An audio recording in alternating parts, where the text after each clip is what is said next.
Good afternoon and welcome to Sunday. This will be a short one. I just spent the morning listening to a musician. I don't know if any of you remember him or what have you, but Warren Zevon. And I kind of liked all the stuff he did and everything. And he passed away from, I think, some sort of throat cancer or throat ailment. And his last song was "Keep Me in Your Heart," and it was really heartbreaking, especially when you know that this is the this is a guy you've seen in person and you love and everything like that, and it's just hard. Anyhow. Trump did his usual thing over the weekend. It comes around that the story that's out about him in Arlington is kind of strange. I don't know how true it is or how untrue it is, because I just read an article by a woman whose son was, I think it was her son, was buried in that section 60 at Arlington, and she says she saw none of the stuff that was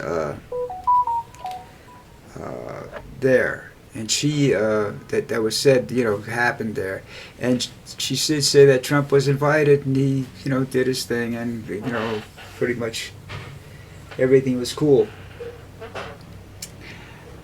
So I'm not sure all about that stuff, and I don't pay a lot of attention to things like that. I know he hates the military, and he said a lot of bad things about the military with that's the way it is. That's the way he is. He's a coward. And cowards criticize heroes, as a rule, for being dumb. And the dumbest person I've ever had the pleasure of not meeting is Donald Trump. I've never met him in person. I met his sister, who was a highly intelligent person, I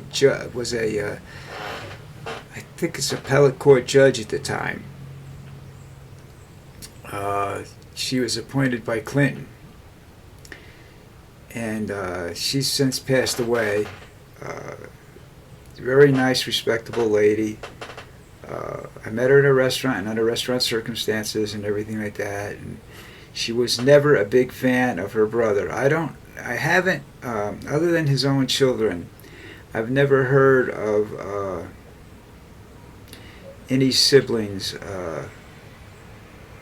of Trump praising him. So it doesn't mean they haven't done it. It just means I've never heard about it. What else is going on?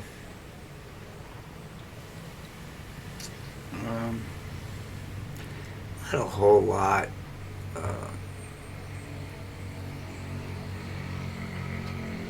You got all these various articles showing up, and as I said to you before, a lot of this is starting to be really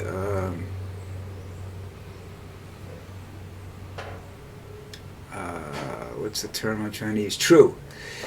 That you see on YouTube and whatnot, because it's starting to show up on mainstream media. Comes in my Mastodon and my Mastodon Universityon posts. It shows up there. It shows up on CNN sometimes. So it appears that this man is losing his I don't know, his ability to cope. What do you call that? I don't think he's losing his sanity, because I don't think he's insane. I think he's just nuts. There's a difference. I forgot the difference, but is he crazy? Yeah, maybe not. Maybe he believes that this is all gonna get him elected. He's fighting like hell to stay out of jail right now, and the only defense that he has is if he becomes president. He has no defense otherwise. Okay, he'll be fighting it. He'll be fighting in court to the day he dies if he doesn't get elected president. When he's president, he can make it all go away. And he wants his face on Mount Rushmore next to Roosevelt and uh, Lincoln and the rest, you know, and I'm not real keen on that, you know. I didn't want Kennedy up there. I didn't want any other, you know, I would rather see Sitting Bull up there. Because I don't know how they put it, you know, or the greatest presidents are the founding fathers. They're not the original founding fathers, you know. I mean, they're just great. They were just great individual men. Uh, I know they're doing, and then I don't know where it is. It's in South Dakota or someplace. They're doing a monument to Crazy Horse that they've been doing for about 20 years now. And I don't know how long it took them to do the Mount Rushmore, but it wasn't 20 years. So, but this is all voluntary and stuff, you know. It's for the Indian one. It's okay, you know. Crazy Horse was a warrior. He was a war chief. Sitting Bull was more of a negotiator. So maybe they should have made one about Sitting Bull. I don't know. You know, I love the American Indian. I think that they were that the fact that they get pushed aside so much. It's just like when you go to these countries that have been colonized, like well, where I live, Colombia. The indigenous people here are treated like garbage. They have no rights, really. You know, and that's just you know. I think it's horrible. I don't know what we can do about it. I mean, I know they try to do things about it. I would love to see some sort of grouping of the American Indian as a political power. You know, if they could all get together. But it's hard because some of them have elevated themselves above the tribal status. You know, some of the nations and whatnot, they've gone on to become extremely wealthy or whatever. You know, I think the worst thing they could have done for them was give them gambling casinos, because now they have money and they don't care anymore. They're not as well. A lot of the young people are, especially up on the Cheyenne reservations and stuff, where they're trying to the government's trying to destroy the reservations. But you know, they never hurt this country. They never did. In all the years that they were here, hundreds of years that they were here, they never did what we've done in a very short period of time, which is almost destroy the world with pollution and whatnot. You know, so that's kind of where I'm at there. And you got, and I'm just looking around to see if there's anything really, really, really interesting here. And I honestly, you know, next week is, I don't know when I'm going to do this, because next week, Sunday, I may just start doing Sundays, because it's football time, and I'm a very avid fan of football. But I do think that I might not be that at the end of this year, because it looks like they're going to, you know, they're sort of destroying it. They've made college football, college football is expanding too far, you know.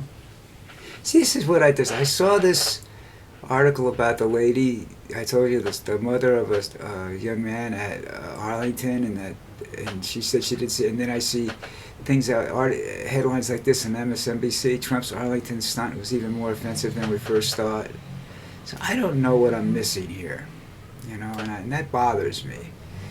You know, I wrote a blog on for my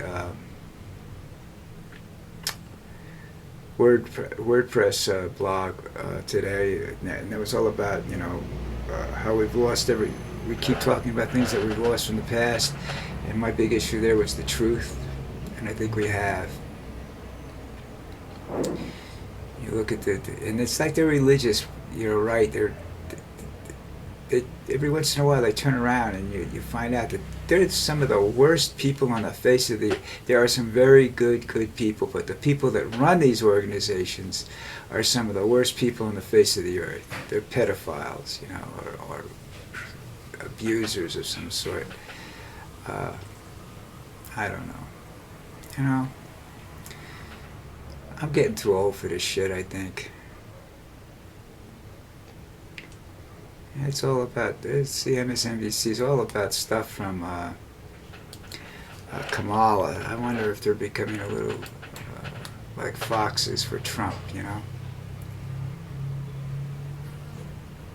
An Israeli American among 6 hostages found dead in Gaza. Now, these people are dead. Now, were they killed by the Palestinians, or were they killed by Israeli gunfire, you know, which would be considered friendly fire, I guess? Oh, speaking of football, 49ers rookie Ricky Parcell was shot during an attempted robbery in San Francisco. He wasn't the one doing the robbery, he was a victim. And there's still unclear as to why that guy shot him, but you know, those guys are the street hoods and street guys with guns on the street are a little dangerous. They're a little uncontrolled. They're usually strung out. There's something wrong with them. You know.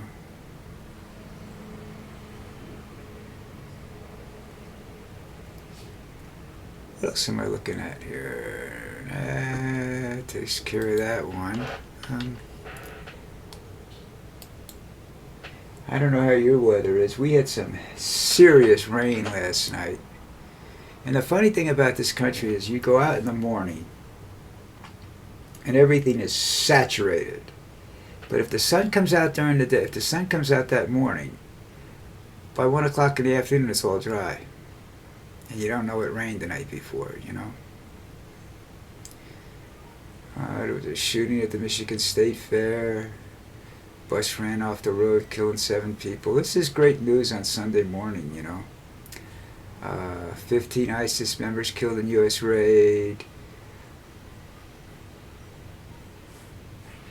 Russia says it downed over 150 Ukrainian drones. Mexico offers asylum seekers rides to the U.S. border. They love to screw with us that way, you know. And they better hope, Mexico is a country that better hope Trump doesn't get elected. Because they're going to start sending it back.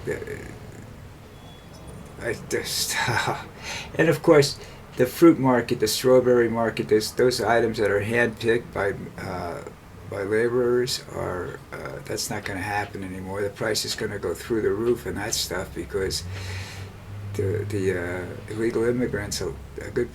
That's the kind of jobs they get, and they do. You know, when they come across the border, and he doesn't care. Trump doesn't care. He wants them gone no matter what. You know. That's just.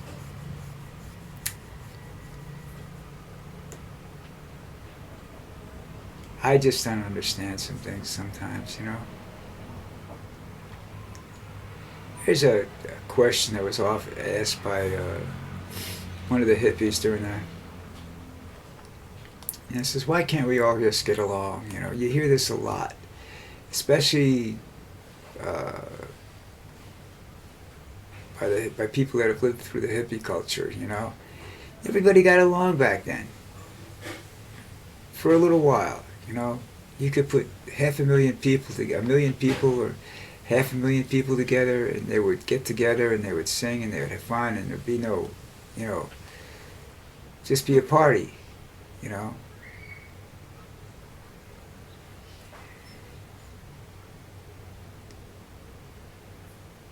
I don't know.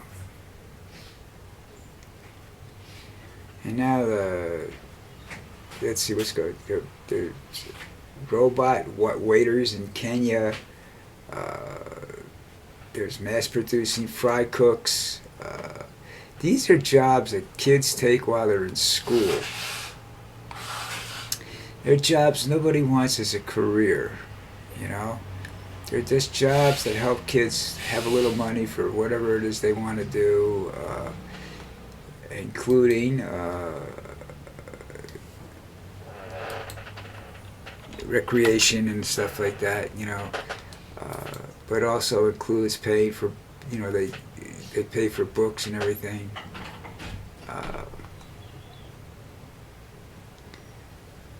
And now that those jobs are going to be taken away.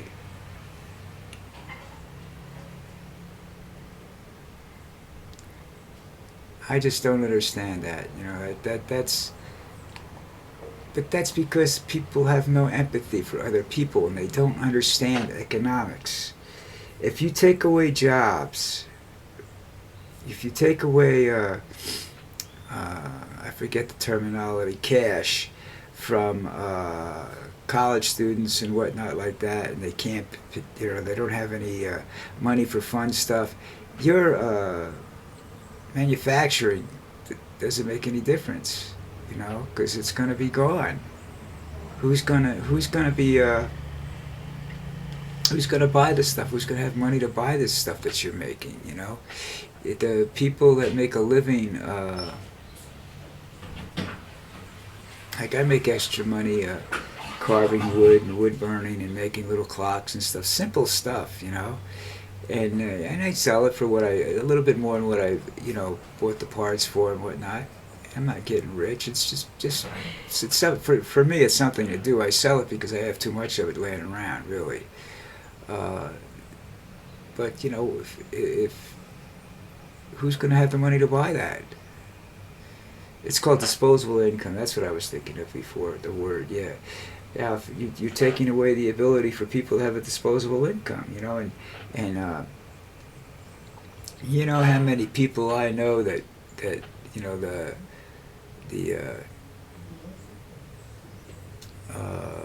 Christmas season's coming, and how many guys I know that go out and look for part-time jobs. But if you don't have disposable income, you're not gonna get you know, it's just not gonna happen. You're not gonna be able to buy this stuff. You're gonna have enough trouble buying food to eat. This is just it's a destructive artificial intelligence is good for helping to develop space travel or something like that, but other than that, it's not good for much of anything except destroying the human race. Okay, what are we at time-wise here? That's it. I'm out of here. Listen, it's Sunday. Have a great day. Maybe something. Well, tomorrow's a holiday, so it's a 3-day weekend, so everything's pretty quiet. So I'll talk to you guys tomorrow, maybe.